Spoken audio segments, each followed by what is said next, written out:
Let me just start with telling you a little bit about my work.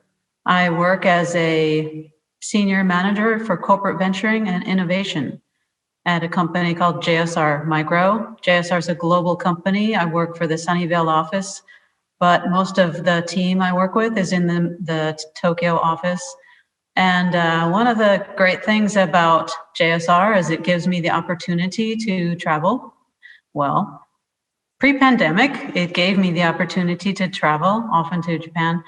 And it really keeps my mind involved in technology and emerging technology and new startups and the energy that's involved in that space. I find that fascinating. So I try to convey what some of those new ideas are into my company and get the introductions set so that if a startup company is looking for an investor or a partner and it happens to be aligned with what my company JSR is looking for, well, I can make a connection. So I find that very satisfying. But alongside working, I've been doing Kyudo since 1994. And before that, I did Aikido for about 10 years.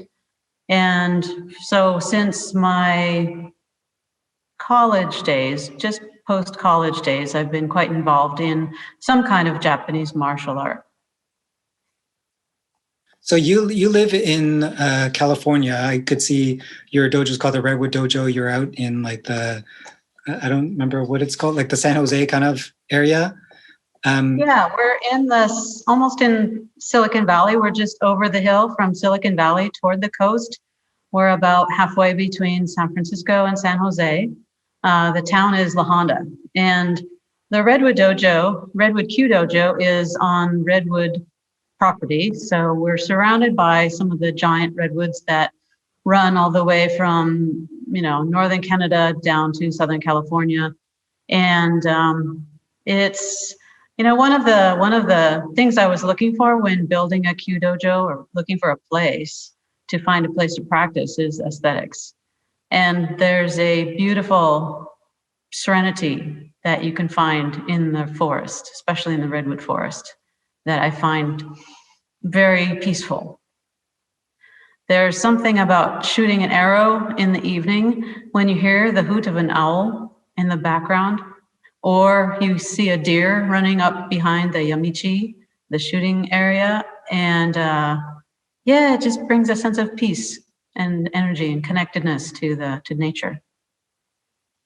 Yeah, there's always seems to be that connection when we talk about martial arts. Ultimately, it comes down to connection with life and then connection with nature. But you weren't originally from the West Coast here. You grew up in Minnesota. Maybe you can talk a little bit about what that was like. Yeah, I grew up in Minnesota. It's a place I found it to be a very accepting culture. I grew up in a family with architect for a father, teacher for our mother. And there were days when I was growing up, it was a time of, discovery. My parents always encouraged me to try art or try music or try sports or whatever it was I wanted to do. They were really quite supportive, especially of education. So I was able to go to college and so on. But the influence from my early days that continues in my life today has to do with my father's architecture practice. He loved Japanese architecture and gardens in particular. And he had the chance to learn from one of the greats of American architecture, that was Frank Lloyd Wright.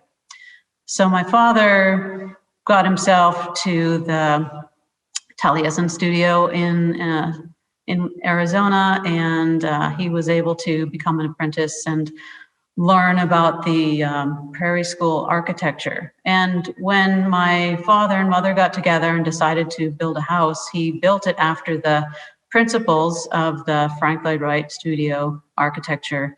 And it really was built in phases around me as I was growing up. So first there was just my parents, then my dad built a very small house. Then my brother came along and me and my dad added a piece to the house. And it grew in a rather organic way in a circle. So it started with the core of the house, just a single bedroom, bathroom, kitchen. And then he added a fireplace room, living room type place, and upstairs, downstairs bedrooms for the kids, living room, and the whole thing connected around an inner courtyard. The living room with all of my dad's books was kind of the center of the house. And that's where I saw so many books on Japanese architecture and Japanese gardens and various aspects of Japanese culture. And that kind of intrigued me to explore various aspects of Japanese culture as I was going through my education. So the first one I found was Aikido, and that was right when I was finishing college. No, sorry, right when I was getting into college. And then I started pursuing Aikido, whether I was in college or post-college job, and then in graduate school. When I moved from Minnesota to California, I went to grad school first in Berkeley, got my master's there, and I would go to Aikido class as often as they would offer it. So Aikido became very important to me, and I kept it up as I was going through my education and then my early career.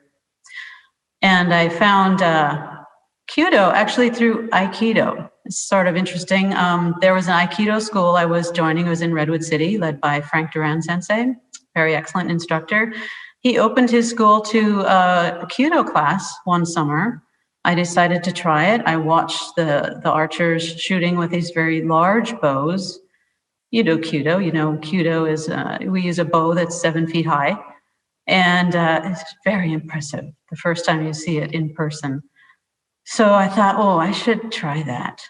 And I did try that. And that ended up being my first experience with Kyudo in an Aikido dojo.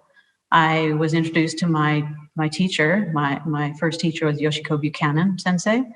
And I owe her a lot for the foundation of my Kyudo. She was instrumental in all of the development of the early days of my Kyudo. So where do you want to take it from here? Yeah, no, that's a great opening. And it talks a little bit about how you got introduced to Japanese culture and then kind of spread it through or continue that line into your martial arts. But I was just wondering, how did that upbringing of yours, whether it's like the creativity of your dad interested in other cultures, kind of inform the direction of your education and then your choice of career? That's an interesting question. Some people's parents push them into law, medicine, science, something to gain a lot of money or whatever. I think with my parents, they appreciate education, and they understood the value that an education could do to develop your mind and open up possibilities. One of the things my father reflected on often during his days at the Frank Lloyd Wright Taliesin studio was they had these weekly music or reading or other cultural days where someone would come and share their art. They might be passionate about opera singing, so they would gather and this person would share their opera singing. And it's this kind of gathering and learning about the arts that I grew up with. And so I explored first music. I became a violin player. I still have my violin. I did put it aside for many years as I was going through life, but I've recently picked it up again. And the music and the arts are something that I feel passionately about. I grew up with music in my house. My father was a lover of classical music. He had a huge collection of LPs, the old vinyl. And I remember going to sleep trying to ask my father to turn things down. In our house, it was the kid asking the dad to turn down the music. In some houses, it's the other way around. So, just thinking about those times, it's the liberal arts that really resonated with my family and therefore with me and my upbringing. So I look for many things. I'm not just going to be single channeled into one pursuit. I want to bring in the various aspects of that pursuit. And I find that if I jump over to Kyudo, I find that I can bring a lot of things together in Kyudo because I've been able to build something, right? I grew up in a house being built around me. Now I had the chance to build a Kyudojo and turn that into something that's really living and vibrant and becomes a destination for people. Yeah, that's a wonderful way of describing that. And the other side of the practice and building the structure, like I've seen pictures of the Kyudojo. It's like an amazing piece of art. The other side of doing this practice is the culture and the tradition. And one thing that I was really interested in, I really wanted to focus this podcast on, was these weapon arts in some ways, and the ones that aren't in popular culture, like karate or judo in the Olympics. It's something that has stuck more to like these roots and these very strict traditions. The reason why I'm bringing this up, and the reason why I want to ask about your education and your upbringing, is because I'm also super interested in the venture and startup world, and they're always about trying new things, about breaking existing rules, about like just going crazy and trying to make big bets and stuff. And that's very antithetical of these martial arts. So I'm just wondering, how did that all come together for you, and in being in that world and also doing this type of martial art? That's a really great question, because it exposes a dichotomy in my life and perhaps in yours, where I'm very interested in emerging technology and the leading edge of tech and science. And yet I also love the deep cultural aspect of Kyudo, right? I've joined up with I was accepted as a member of the Ogasawara Ryu, which is an 850-year-old school of traditional Japanese art, etiquette, archery, and horse archery. And, being able to explore the history, whether it's of Kyudo, of martial arts in general, or of music or history, and then reflect on where that history has brought us and where can it go in the future. I mean, there's no way to invent something new if you have no idea what happened before, right? We have to look at the past and see what works. More than that, we have to see what doesn't work. And then your ideas reflecting on what you've learned about whether it's history or music or art or science, or use your creativity and put all of these pieces together. And that's where your intellect comes in. And that's where there are individuals who have the fire to get into corporate venturing or VC, venture capital, or other types of emerging tech can advance. I think we're puzzle solvers. We're finding problems, we're finding solutions, and we're trying to put them all together. But the history and the appreciation of what people have done before has to be a deep component, big part of what we do. Yeah, I hadn't thought about that aspect of when you're trying to create something new, unless you know what happened in the past, you're just going to do the same mistakes again. So it's kind of like passing down that tradition is also passing down knowledge of what's worked and what's not worked over time. So maybe talk about, as you're kind of developing in your practice, you went from Aikido, so you already had some introduction to Japanese culture, Japanese etiquette and all that. But now diving into Kyudo and Ogasawara Ryu, which is so much more than that. What was that like in the very beginning? And how did you start incorporating more of that into your outside of your practice, your outside of your regular day life and job? I'm rather fortunate in that I've been able to find work with companies that have connections with Japan. So right after before I went to my PhD program, I was in a U.S. Geological Survey doing some science work on land and resource and water related topics. And I got into post-graduate school work into the semiconductor industry with companies that are based in the US but working in Japan, or based in Japan but offices in the US. And having that kind of connection to Japan allowed me to have a physical presence both in the US and in Japan. And so this year of the global pandemic has been completely novel for everybody. And for myself, I just stopped traveling. I had this whole calendar of travel that was going to occupy 2020. I just threw it away, obviously. But the work and the martial arts in my world, they come hand in hand, right? I work to have a living, to be able to support myself. I do the martial arts to expand my mind and find something physical and put together the different aspects of mind and body. But we can't do just one or the other. Well, I guess you could, but it would be hard to sustain a life in just martial arts, I think, without having some kind of income. The philosophy of the Kyudo that I follow and that the ANKF, the Japan, the International Kyudo organizations, and the Ogasawara Ryu, we all have the philosophy that you have work, you have income from work, and your income doesn't come from your instruction of Kyudo. So work has always been important to me and a passion. And once that is set, then I find where can I fit in Kyudo. And in my life today, I'm able to fit in Kyudo by, if I'm able to travel to Japan, I might have a business trip, and then I do back-to-back with a Kyudo trip.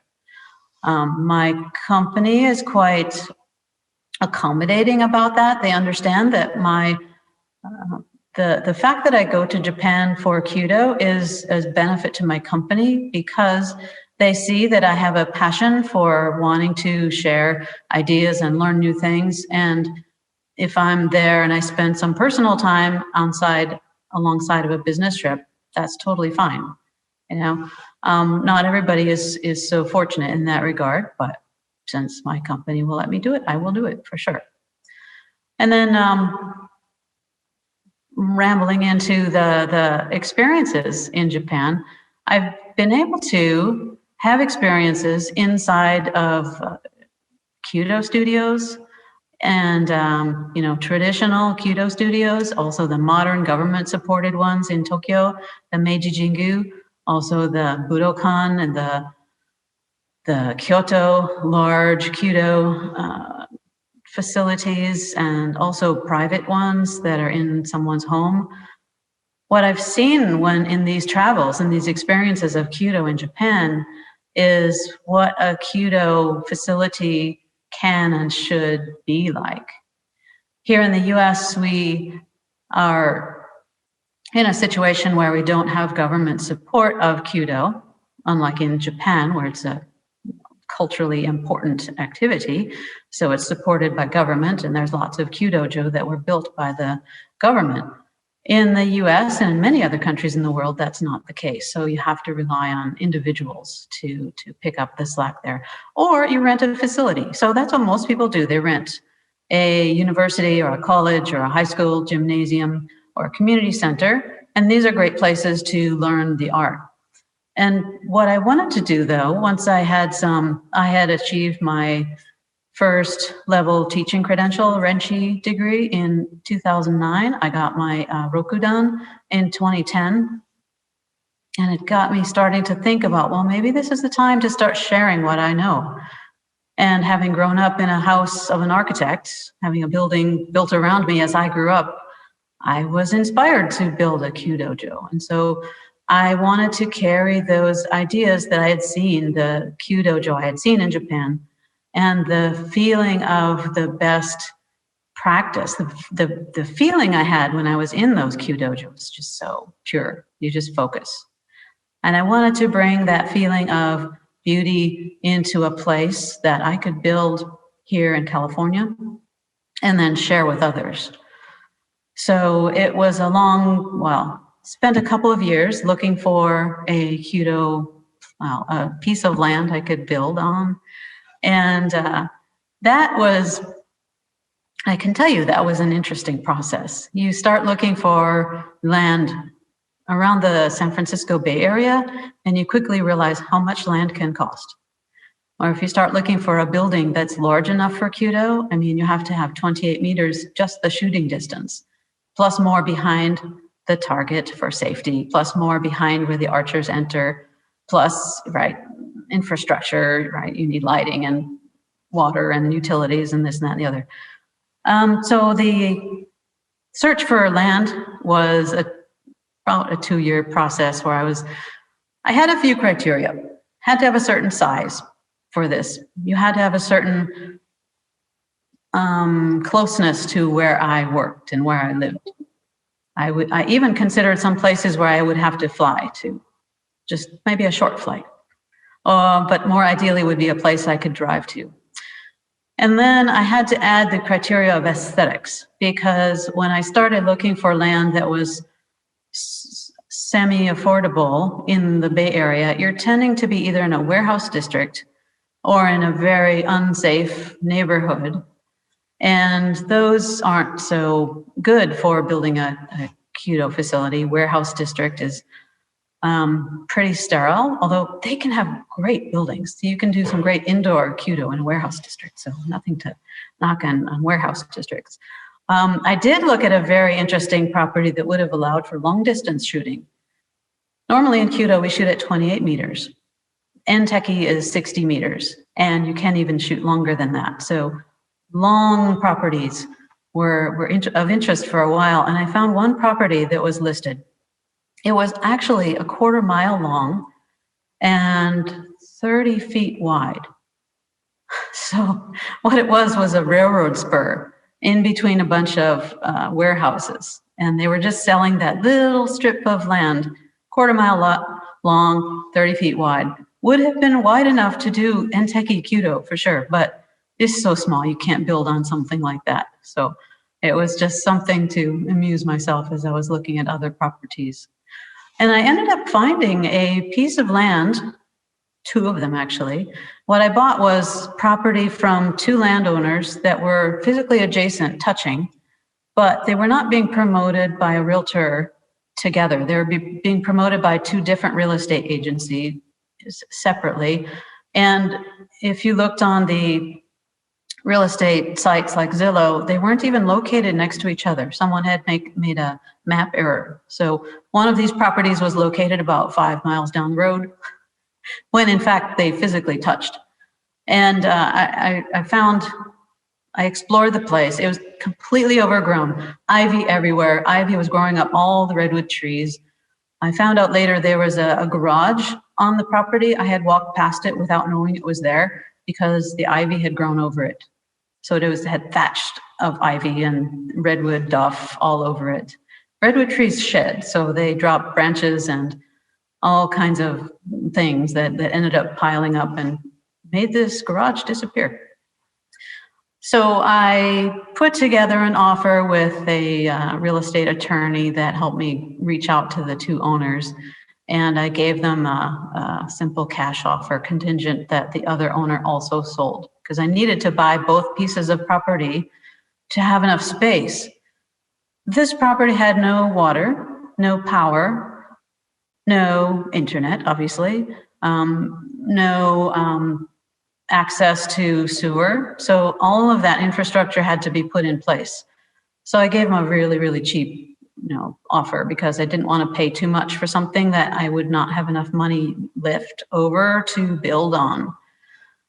And to the surprise of everyone, they accepted, both parties accepted. And in 2009, I became a landowner. And then I basically treated it as my second backyard. I was living on the peninsula.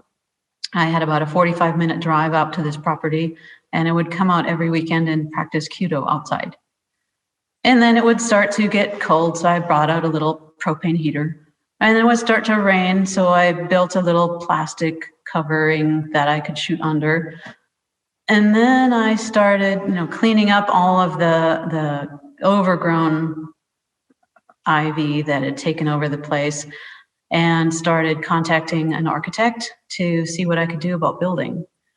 So that took a couple of years to, start the planning process and figure out how I could build, and then work with the county and all of the engineers that you have to deal with, and all of the permits and all of the fees and this and that and the other. So my advice to anyone who's considering building, just understand it's going to take longer and it's going to be more expensive than you expect.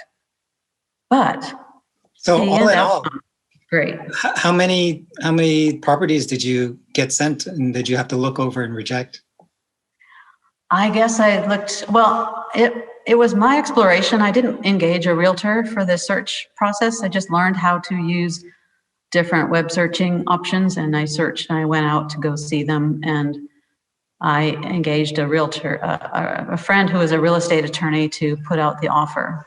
And I probably looked at, in my screening process, I might have looked at about 20 different properties. And this was the only one that was really a possibility. There was one other that was out right on the Pacific Ocean, but it would have been in the zone of Highway 1, which is a picturesque road going all the way up the coast of California. And it would have required zoning exceptions to be able to build anything within view of the ocean. And so I knew that would be a nightmare. And plus the owner didn't want to sell at the price I wanted to pay. So that one deselected itself.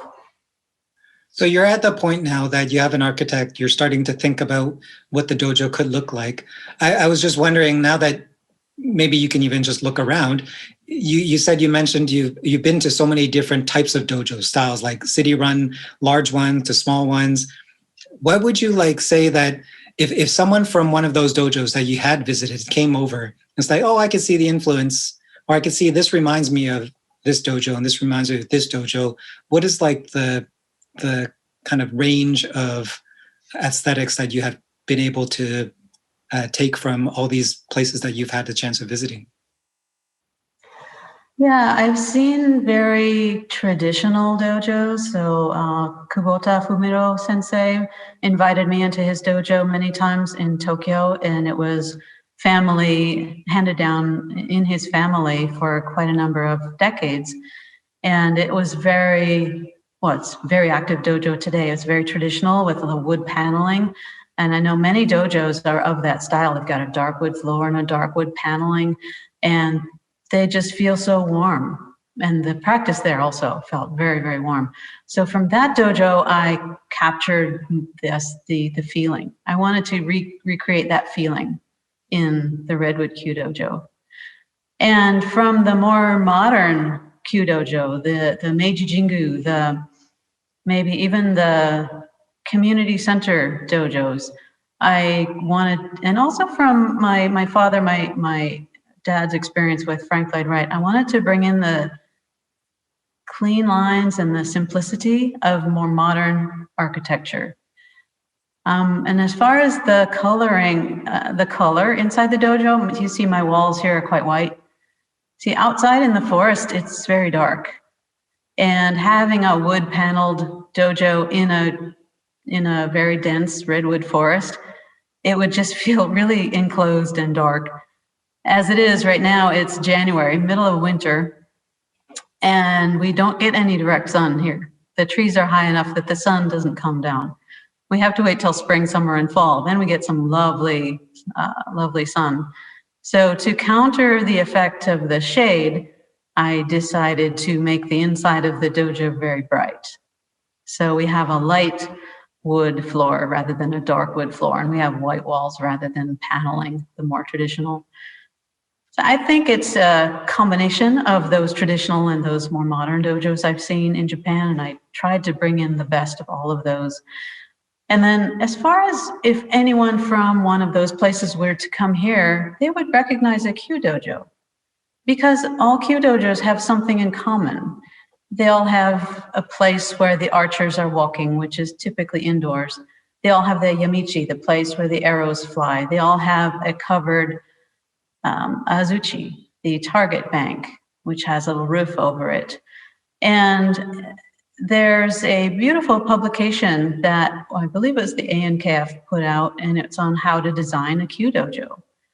And it was some years before I bought this property, I learned that our local Kyudo instructor here, Earl Hartman, he's one of the Northern California Bay Area instructors. He's a translator for his profession. He happened to have translated this document, and he put a copy in my hands. And so I put a copy of this document in my architect's hands. And so this document helped guide the architect, and I guided the architect as well in creating a structure that is much like the Kyudojo that you see in Japan. So what would be your influence into this? What are things that, based on like a templated dojo, you had to put in your thoughts and your feeling, your spirit into this place? For that, I need to expand the question to include my husband, Tim, because together we are teaching at this dojo, and I think we've turned this from just a sterile building into a destination place where people want to come to learn about Kyudo.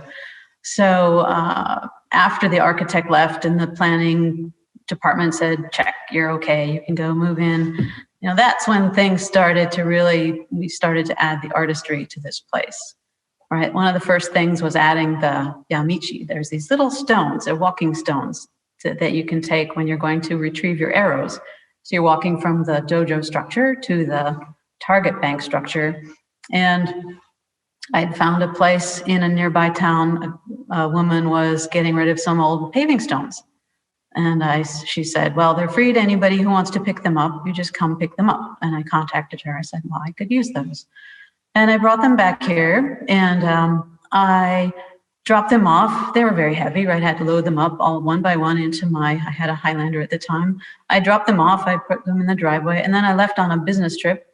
And then I came back 2 days later, and Tim, my husband, had put them into the beautiful yamichi. They're all beautifully, artistically laid out. So that's our walking path. And I added the sand azuchi. That was something that we wanted to recreate in Japan and America. Sometimes azuchi are made of styrofoam or other modern materials. Traditionally, they're made of sand. I did some interviews with various dojo owners in Japan to find out what kind of sand they use, and do they blend their sand with sawdust or dirt or whatever. And there's also a few book resources that speak about the composition of azuchi material. So I just pulled together what would work best here in this environment, and added that. I've added a lot of the fabric things to the dojo. So in front of the target bank, you often want to have a maku. It's the cloth that keeps high arrows from hitting the back wall, and it just sort of finishes the structure. So I sewed one out of an indoor-outdoor fabric, and that was good fun because we had it laid on the dojo floor, had the sewing machine on the floor, and you use your hand on the foot pedal to bring the fabric back and sew that. And that was a nice little personal touch. And then we ended up buying a professionally made maku as well for the dojo opening, and we bring that one out for special events. So that's the little purple thing you see behind me on the floor. It's the maku. We had it out for the New Year's, the Shinnen Shakai event, and to dry it out before we store it. We put it on the dojo floor and put on the dehumidifier. So if I look around, other things we've added in here are, the wood things, the arrow stand, the yatate, the bow stand behind us. I added some framed charts, which are the Kyudo Hasetsu, the 8 steps of Kyudo. So each one of those is one of the steps. So I take a beginner and I put them in front of the charts, and I say, you can read and you can see, these are the diagrams that you see in the back of the Kyudo manual. And so they all can understand what it is they should be looking at and looking like when they're starting to practice Kyudo. And we also have a nice shrine. We have a small Shinto shrine in the dojo. It was from Tim. It was from his early days in Japan. He lived in Japan for 5 years and brought back certain very nice little bits of it here to California. And we have a scroll in the dojo that shows an Ogasawara Yabusame archer. So yeah, some of the things are handmade, bow stands. Some are handcrafted but brought back from Japan. And others are just the aesthetics like lighting, right? I wanted to do energy conserving LED lighting. So all the lights in the dojo are LED. All the lights in the matoba are LED. Yeah, that's such a great look. When you think about building a Kyudojo, a lot of people, you need to start with the functionality of it. But because of all the experience that you've had, you've been able to incorporate other parts of your life. You mentioned like your dad's architecture school. You've mentioned like these different aspects, and even the lights kind of touch on your science and kind of new I guess the future forward type of thinking. So we have this dojo that kind of is like this culmination of all these years of your practice and is also leading into the future. But I was just thinking in terms of that past, that history of your practice of Kyudo, were there any particular memorable experiences that you can speak about, ones that are influential? We talk about like liminal moments, things that are either are stuck in your mind that says it's a turning point in your practice or a turning point in how you see the community and what you want to bring back to the art. Yeah, thanks for that question. It gets back to my first introduction to the Ogasawara Ryu, which was through my husband, Tim. At the time, we weren't yet married, and I found out that he was doing Yabusame performance, and I had the chance to go to Japan and watch this performance. And at the end of Yabusame, the horse archery, it's very energetic, right? Thousands of people are lined up along this horse track, and the horses gallop at full speed, and they're shooting at these 3 targets, and it's all very kind of inspiring. And after the performance, all of the Yabusame archers and the assistants, they get together in this beautiful architecturally designed room in Nikko at the Nikko Toshogu. And I was invited by Tim to come up and meet Kiyomoto Ogasawara. And he's the next generation to be leading the Ogasawara Ryu. He'll be the 32nd continuous generation heir. And I had in my mind to ask, I didn't know if it was appropriate to ask, but I had fallen in love with the whistle arrow ceremony. It's called Hikime, the whistle arrow. And it's a regular arrow with a bulb tip on it that's hollow, and it has holes. And as it flies through the air, it makes this just beautiful ethereal sound. And I'd seen them shot when there's a special ceremony or special event or an opening of something, or even the birth of a child. And I know that the Ogasawara does this Hikime ceremony, so being an American, I thought, well, you can always ask, right? And so I was introduced to Kiyomoto Ogasawara by Tim, and I asked, so would you be willing to perform this Hikime ceremony? We have a dojo we've just built. We'd like to do an opening ceremony. And to my surprise, he said yes. He said, yes, we will do this. Let's set it up. He explained about what the procedure involved. He needed 5 assistants, and he would bring 2 of them from Japan. So I arranged for their airfare. We arranged for a house for them to stay in. So for the 3 from Japan, and I had a lot of good Kyudo friends from around the world come and join us for this event. And then, so Kiyomoto Sensei instructed us all in how to perform Hikime ceremony. So he shot the whistle arrow twice, once from inside the dojo across the shooting field.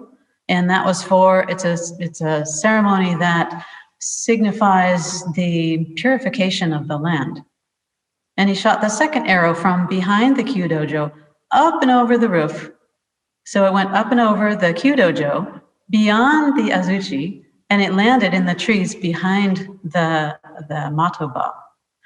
And it landed safely, and the arrow was then brought back, and it was then presented to me by Kiyomoto Sensei for the dojo to keep, and we have it on display now.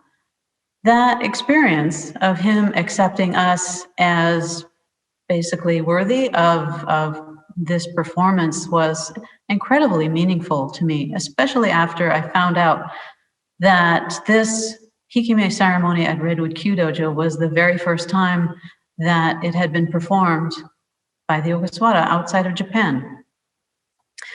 Shortly thereafter, he then performed the same Hikime ceremony in Europe in 2 or 3 different locations, and he's now performed it in different places around the world. But until this time, the Ogasawara has been a very, rather closed. In Japan, for sure, they have thousands of members, but outside they had no exposure other than an occasional video you might see. And it's with Kiyomoto Sensei's generation, he's now expanding that. And I feel honored that we were instrumental in helping that international expansion of Hikime and of the Ogasawara arts and traditions be able to happen.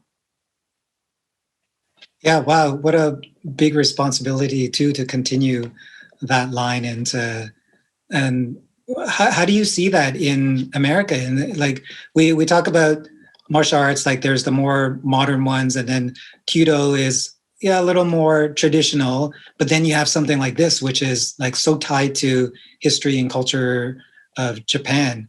Is that, how do you see that as something that you bring to the Western world, and in what way? Because like, martial arts, you can learn the physical aspects and that's their entry. But for something like this, like, is it more like an art piece? Is it like understanding a painting in a way? Or how do you look at it?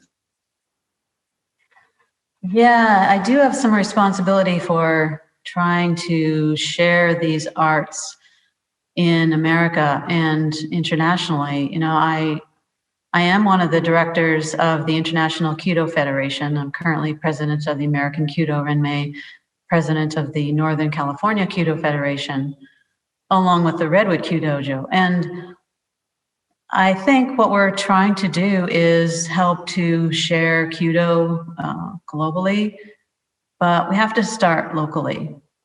I was fortunate to have resources and have things come together so that I could build a Kyudojo. And so I opened this to people who want to learn this art. There are many who don't have this resource, but they do have maybe a gymnasium they have access to, or a warehouse, or even an outdoor backyard. And when it's cold, like the folks practicing in the northern climates in the winter, or the southern climates in the summer, indoor places have a lot that they can offer as well. So we're trying to broaden Kyudo's approachability by letting people know about it. So the AKR, we have a web page and we have a Facebook page, but we're trying to put together a video right now. So I've got a committee of AKR members from different states, different Renmei, who are coming together, and they're putting together the template for our first Kyudo promotional video. And we'd like to get that out on YouTube and whatever other social media channels that we can. And the idea is not to promote Kyudo at one place. It's to promote that Kyudo is available, well, wherever it is available, right? So then we'll link people to how to find Kyudo in their hometown or in their state or somewhere in their vicinity. The challenge is, though, that Kyudo isn't everywhere, at least not in the United States, and not in certainly Canada and the Americas. There are areas where you would have to drive for many, many, many hours to find Kyudo. That continues to be a challenge, and I get a request from time to time from someone who's just really far away from here. And nevertheless, a lot of people are up for that challenge. One student who practiced here for a short time, she then took a long break, and I thought, well, she's tried it and left. Well, she's just gotten back in touch and will plan to come again. She'll have to drive an hour and a half each way to get here, but she's willing to do it. I've also got 3 members who are in the southern part of the state. They travel, when it's safe, post-pandemic, they'll probably start traveling again. So some people are willing to travel 3 hours or 5 hours to find their Kyudo. Others are quite physically distant. I've got a few in different states who join us by video class only. And in 2020, Redwood Kyudojo, we conducted 18 video classes for our group members. And I see that a lot of people are doing this around the world. Even the Ogasawara Ryu, they're doing video classes. They have a session starting in 2021. There's a gentleman in Ecuador who's offered some video classes as well. And what I'd like these folks to do is to explain what they're doing. They're sharing their knowledge. They're not out there trying to become your teacher. And, they're just trying to share what it is that they've learned over some years of training. And if video is the way to do it, well, it's certainly a complementary way. It's very difficult to start from scratch and just learn by video. I don't think one can become proficient at Kyudo by watching a video.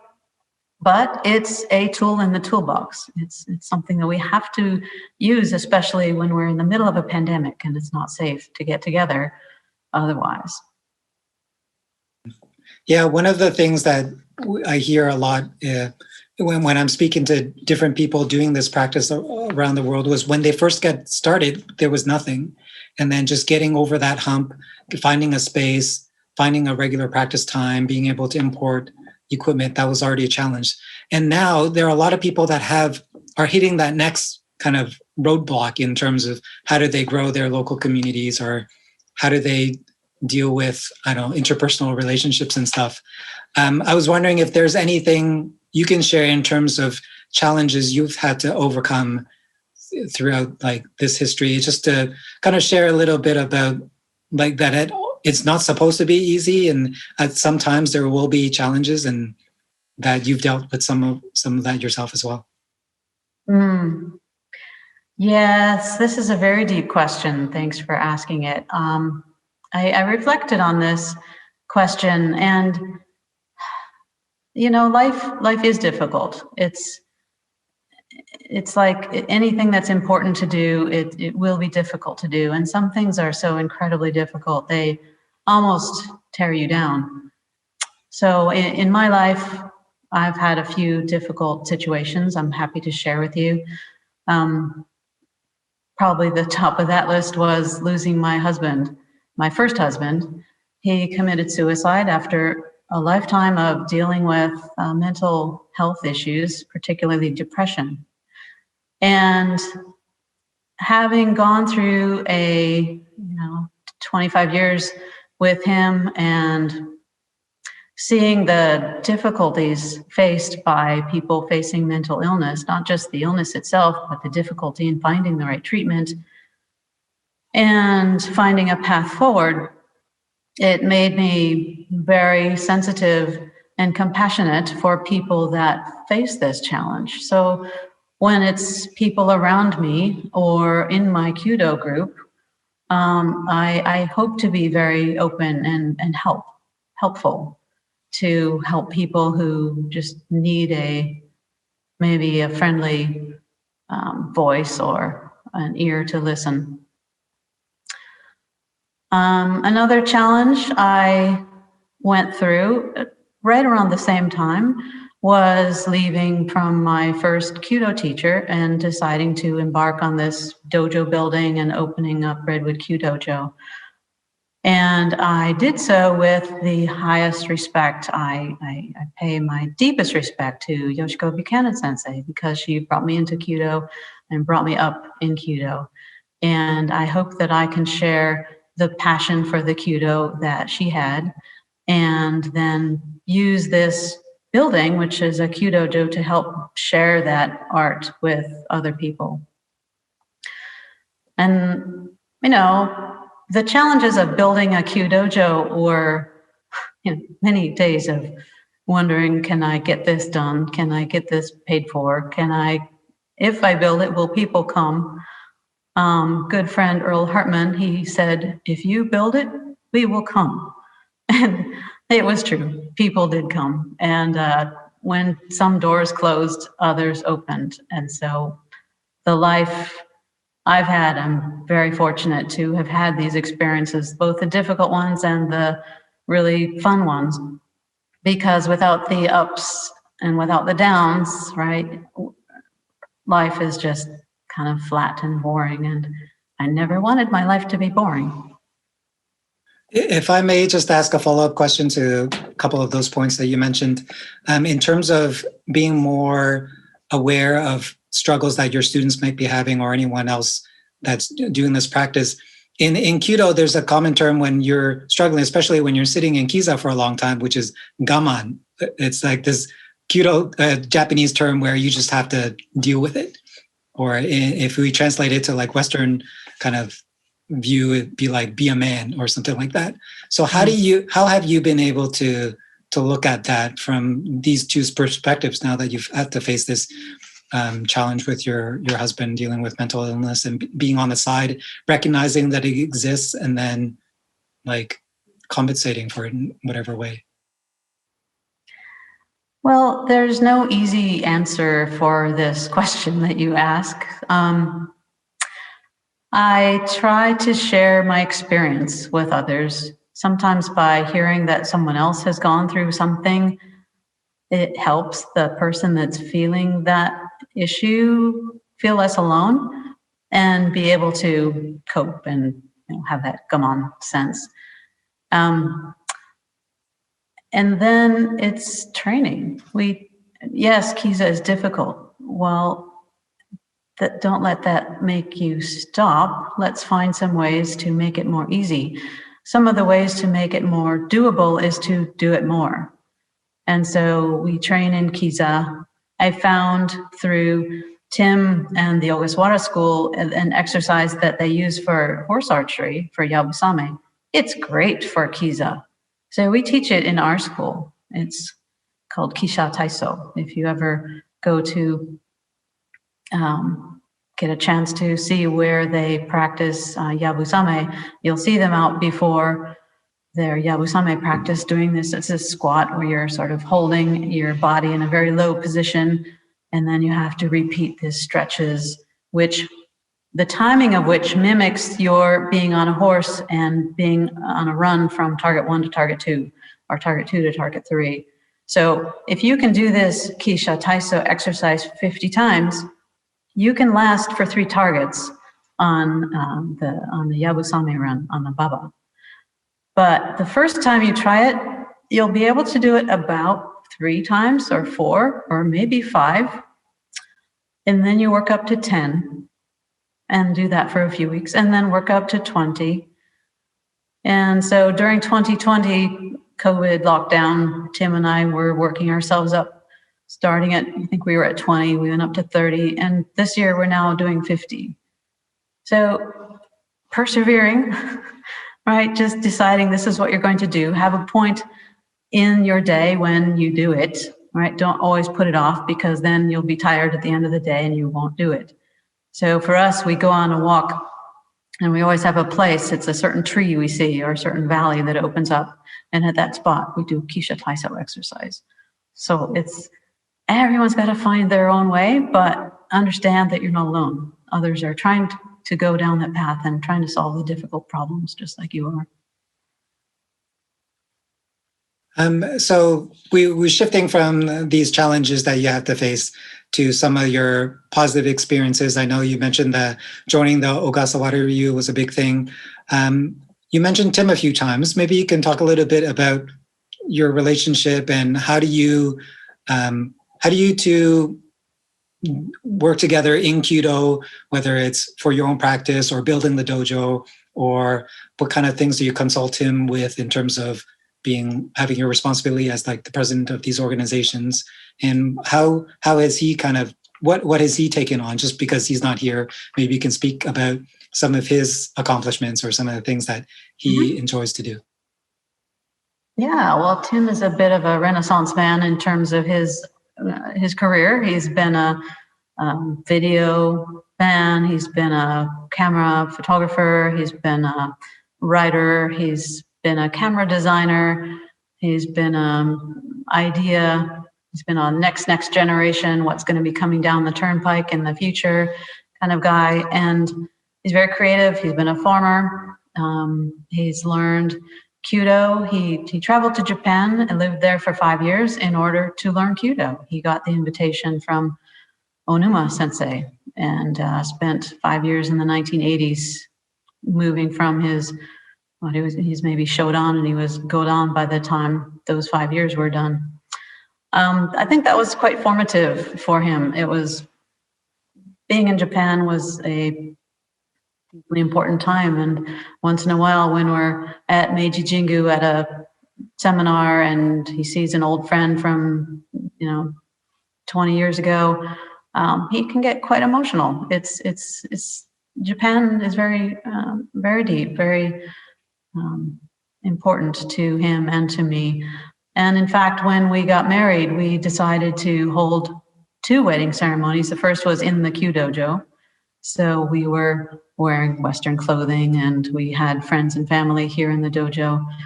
And then through Tim's connection with the Guji, the head shrine priest at Nikko Toshogu, we were able to do a second wedding ceremony at the Nikko shrine.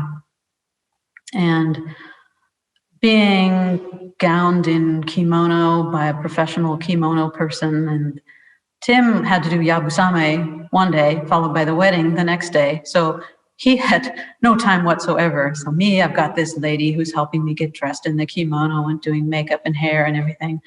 And he had to go from yabusame preparation and then scurry back and get ready and dress himself and get ready, I think, in about 20 minutes or something. And he looked very good, though. So, yeah, there are things that now we've shared through the Japan connection that we bring to our Kyudo training. So we created Redwood Kyudojo as a 501c3 nonprofit corporation. So we have to have officers. I'm president of the organization. Tim's vice president. As far as our running of the dojo, I usually lead class and teach class, and then I have days when I can't or he wants to, and then he steps in, he leads class. But when we're in regular practice, we just sort of seamlessly go back and forth. I might be leading a group that's more beginning, and he might be working with the group that's shooting at 28-meter distance. When we're working for projects for the AKR, for the American Kyudo Renmei, or even for the dojo members, I might write something up that's going to be a message, and he'll help me proofread it because he's a British guy. Right? He's born in America but raised in the UK, and his sense of language and mine are kind of similar but different because of our different backgrounds, and it's quite valuable to have that second pair of eyes looking at something. So we try to message things together when we send them out. And then his training in yabusame has brought a new aspect of teaching that we can do here in the dojo, or training mostly. But so for yabusame, most people don't have a horse in their backyard, or certainly not in their dojo. So Tim built a wooden horse called mokuba. And the mokuba is the training instrument for the horse archery. And so now we have a mokuba here in the dojo. And we were given a saddle, an old saddle, and it was sort of in not so good condition, but a lady who was retiring from yabusame ended up through a Facebook Kyudo connection. I found someone who introduced her to me, and we were able to acquire her saddle and all of the bridle and the stirrups and everything that goes with the mokuba or the yabusame attire. So now we're all set for adding mokuba workshops when we do additional workshops once things open up again. So Tim's wood crafting skills have definitely added a lot of color and character to the dojo. Moka-chan is her name. She's a wooden horse. She's front and center in the Kyudojo. So you usually at like the end of these interviews, I sometimes ask, okay, what kind of message some person wants to share, and I'll ask you that later. But a lot of times they're just saying, oh, if anyone wants to, it's like in town and wants to do some practice, they can feel free to drop by. But just thinking about your dojo, I'm thinking it's like a destination. Like it's not that you come to San Francisco and let's drop by. It's more like, let's go to that dojo, and in a way, let's also visit San Francisco. So if someone really wanted to come and experience that, like I would love just to be in a redwood forest and doing something like this, and then also practice a little bit of on what's her name again? I forget. The wooden horse. Mokuchan. On Mokuchan. It just seems like an amazing thing. So if someone were to want to do that, what's the best way of connecting with you? And is there a timing during the year? I guess like not with the pandemic withstanding. What would be some way of someone connecting with you and coming to practice and seeing the dojo and doing that? I welcome visitors to the dojo. We've had many, and during the pandemic, it's been certainly slower, but nevertheless, we still have people come from time to time. We'll have them wear face masks during pandemic, and we're socially distant. We double the CDC recommended social distancing, and we do face mask wearing, and we're doing practice outside only right now, following guidelines in our area. But I very much welcome visitors, whether it's during the pandemic or even better after the pandemic is over. We do hope to open up again with workshops, with seminars, with Kyudo classes, with Mokaba training. We've got an annual, it's usually in August, we've got an annual workshop series going with Kiyomoto Sensei or one of his senior Ogasawara-ryu students who will come from Japan and instruct. And I welcome visitors. We will show them something interesting for sure. That's great. So just getting to the end of this, I'd like to ask you some of those rapid fire questions, just a little more fun and short, hopefully, to get to know you. The first one is, do you have a quote or a proverb that you like, or you live by, practice by, you think about? Yeah, I think I have two. One is, life is endless effort. So Tim and I tell each other that when we're in Kai and things are difficult. That's the full draw form. Endless effort, endless effort. That means not yet, not yet. Keep going, keep going. So life is endless effort. That's my favorite one. And the other one is things will smooth out. Things will even out. Sometimes you're in the depth of depression or you're just super happy and things are great. It's the ups and downs that keep life interesting.